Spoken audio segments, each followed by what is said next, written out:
નમસ્કાર મિત્રો, જય શ્રી કૃષ્ણ। મિત્રો, મેલી વિદ્યાથી બચવા આટલું જરૂર કરજો।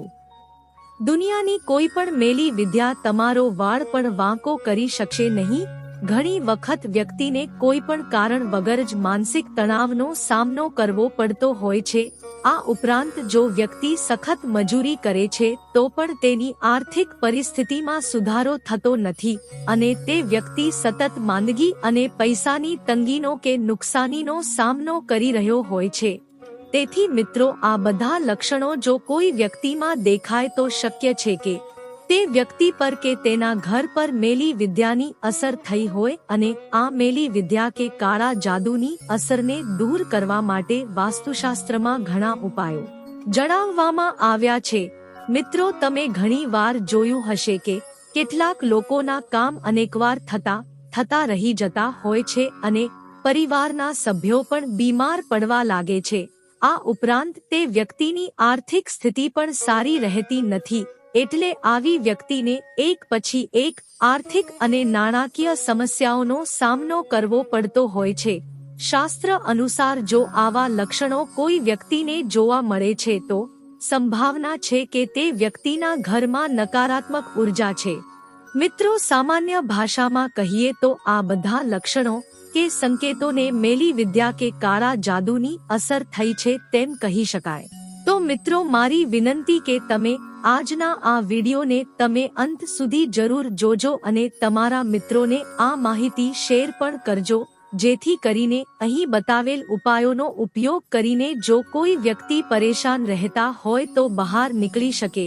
તે માટે મિત્રો, વાસ્તુશાસ્ત્રમાં કેટલાક સરળ ઉપાયો આપવામાં આવ્યા છે, જે આજે આપણે આ વિડીયોમાં જાણીશું। તે પહેલા મિત્રો, જો તમે અમારી આ ચેનલને સબસ્ક્રાઇબ ના કરી હોય તો ચેનલને સબસ્ક્રાઇબ કરીને વિડીયોને લાઇક કરવાનું ભૂલતા નહીં અને કોમેન્ટમાં ઓમ નમઃ શિવાય જરૂરથી લખજો। મિત્રો, સૌથી પહેલા તો આપણે એ જાણીએ કે જો કોઈ વ્યક્તિ પર મેલી વિદ્યાનો ઉપયોગ થયો હોય તો તે માનસિક રીતે પરેશાન રહે છે અને તેના હૃદયના ધબકારા કોઈ કારણ વગર જ અચાનક વધી જાય છે અને તે વ્યક્તિનું મન અને મગજ તેમજ શરીર નબળું પડવા લાગે છે, તેમજ રાત્રે સૂતી વખતે ભયાનક અને ખરાબ સપનાઓ આવે છે। આવા વ્યક્તિઓને એકલા રહેવું તેમજ તેમને કોઈ ભૂખ કે તરસ પણ લાગતી નથી।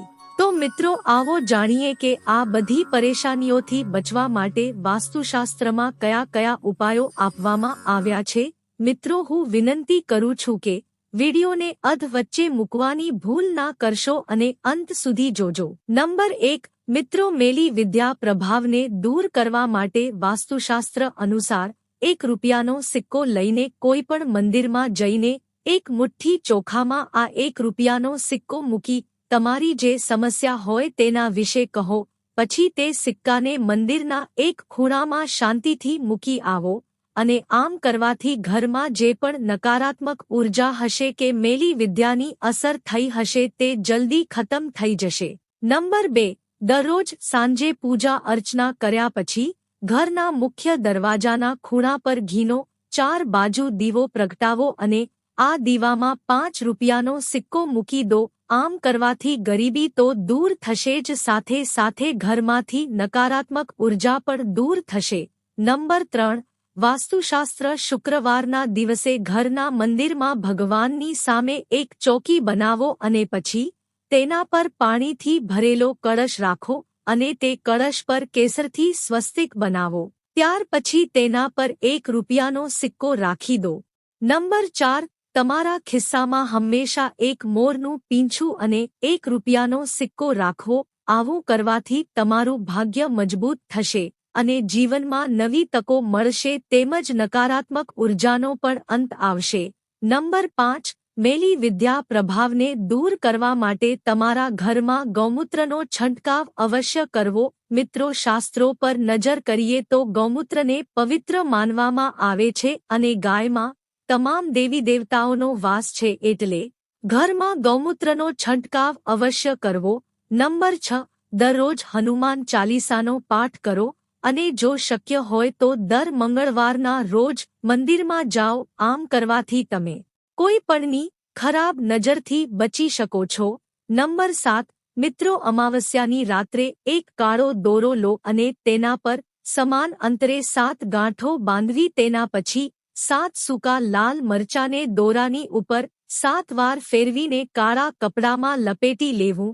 આ વસ્તુઓને તમારા ઘર અથવા મકાનની બહાર કપડા પર થોડું તેલ લગાવ્યા બાદ તેને સળગાવી દો અને તે કાળા દોરાને તમારા જમણા પગની ઘૂંટીમાં પહેરી લો. નંબર 8 અમાવસ્યાની રાત્રે કોરા 7 કાળા વસ્ત્રો લોકોને દાન કરો અને આવા સમયે આલ્કોહોલનું સેવન કરવું નહીં, કારણ કે જે લોકો તેનું સેવન કરે છે તેઓ નકારાત્મક શક્તિઓ માટે વધુ સંવેદનશીલ બને છે. નંબર 9 મિત્રો જે વ્યક્તિ ઉપર કોઈ એવી શંકાસ્પદ અસર દેખાય તો પીડિતની ઉપરથી 7 વખત મીઠું ફેરવીને તેને કોઈપણ જળાશયમાં ઓગાળી દો. નંબર 10 જો તમને લાગે કે તમે કોઈ નકારાત્મકતા તરફ આકર્ષિત થઈ રહ્યા છો અને તમારી આભા એટલે કે પડછાયો સામાન્ય કરતાં થોડો અલગ લાગે છે તો તમારે તમારા ઘરમાં દરરોજ સવારે અને સાંજે કપૂર બાળવું જોઈએ. નંબર 11 મિત્રો કાળી રાઈ, તુલસીના પાન, ફુદીનાના પાન, લીંબુની છાલ, તલના બીજ અને નીલગિરીનું તેલ અથવા નીલગિરીના પાન લઈને 7 મિનિટ પાણીમાં ઉકાળો અને તેને 7 ભાગમાં વહેંચી લો. પછી તે દરેક ભાગને તમારા શરીર પર રેડો અને આ પ્રમાણે જ સતત 7 દિવસ સુધી આ ઉપાય કરો. તમારા ઘરમાં કે તમારા ઉપર ગમે તેવી મેલી વિદ્યા હશે તેનો અસર સમાપ્ત થઈ જશે. મિત્રો તમારી કુળદેવીને પ્રસન્ન કરવા માટે તમારા બધા જ કામ પડતા મૂકીને આ એક મંત્ર બોલજો, તમે જીવનમાં સફળ થઈ જશો. મિત્રો જેના કુળદેવી કે કુળદેવતા પ્રસન્ન નથી રહેતા તેઓના ઘરમાં અસંખ્ય બીમારીઓ આવે છે અને તે વ્યક્તિ દુઃખી થઈ જાય છે અને ધંધા વેપાર નોકરીમાં સફળતા તો મળતી જ નથી, પણ તેઓના ઘરમાં અસંખ્ય મુશ્કેલીઓ આવી પડે છે, કારણ કે મિત્રો તેમની કુળદેવી તેમના ઉપર રાજી નથી, પ્રસન્ન નથી. એટલે તેના માટે આપણે આપણી કુળદેવીને રાજી કરવી, પ્રસન્ન કરવી અને તેમના પાસેથી આશીર્વાદ લઈ આપણા જીવનને ધન્ય બનાવવો જોઈએ. તો મિત્રો આ એક મંત્ર તમારા કુળદેવીને પ્રસન્ન કરવા માટે તમારા 100 કામ કે 1000 કામ પડતા મૂકીને માતાજીને અને તમારા કુળદેવી દેવી દેવતાને પ્રસન્ન કરવા માટે આ મંત્રને જરૂર બોલવો જોઈએ. મિત્રો જીવનમાં ઘણી બધી તકલીફો આવે, જીવનમાં ઘણી બધી મુશ્કેલીઓ આવે અને દુઃખ આવે એટલે આપણે માતાજીને યાદ કરતા હોઈએ છીએ, તેમજ આપણે કુળદેવીને દેવી દેવતાઓને યાદ કરતા હોઈએ છીએ. એટલે જો તમારે કુળદેવીને કે તમારી કુળદેવતાને પ્રસન્ન કરવા હોય તો રવિવારના દિવસે તમારે એક ગુલાબનું ફૂલ લેવું અને ગુલાબનું અત્તર તેમજ ધૂપ લેવું. મિત્રો તમારે અગરબત્તી કરવાની અને તમારા કુળદેવી કુળદેવતા હોય તેમને તિલક કરવું, પછી શુદ્ધ ઘીનો દીવો કરવો અને ગુગળનો ધૂપ કરી ગુલાબના પુષ્પ વડે ગુલાબજળ ગુલાબ અંતર છાંટી માતાજીને રાજી કરવા તથા જે શુદ્ધ ભાવથી કે પવિત્ર ભાવથી જેવા ભાવથી તમે માતાજીને આમંત્રણ બોલીને માતાજીને પ્રસન્ન કરો છો તેવા જ ભાવથી તમને માં કુળદેવી તમને આશીર્વાદ આપે છે. મિત્રો તમને આ મંત્ર જણાવીએ તે પહેલા જો તમે તમારી કુળદેવીને માનતા હોય તો કોમેન્ટમાં તમારા કુળદેવીનું નામ ચોક્કસ જણાવજો અને આ વિડિયો તમારા સ્નેહીજનોને પણ શેર કરજો, જેથી તમારા સ્નેહીજનોની પણ કોઈ પણ મુશ્કેલી હોય તો તેઓ તેમના કુળદેવીને પ્રસન્ન કરીને તેમના જીવનમાં મોટી સફળતા મેળવી શકે.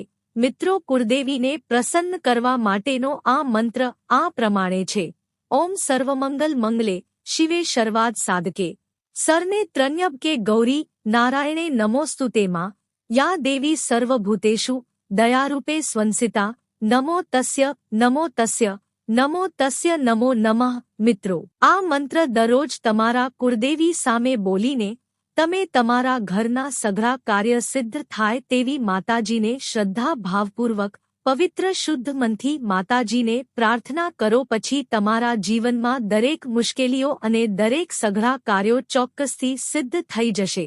મિત્રો, વિડીયોમાં જણાવેલ માહિતી તમને પસંદ આવી હોય તો વિડીયોને લાઇક, ચેનલને સબસ્ક્રાઇબ કરીને સાથે બેલ આઇકન પર પ્રેસ કરજો. જય શ્રી કૃષ્ણ. રાધે રાધે.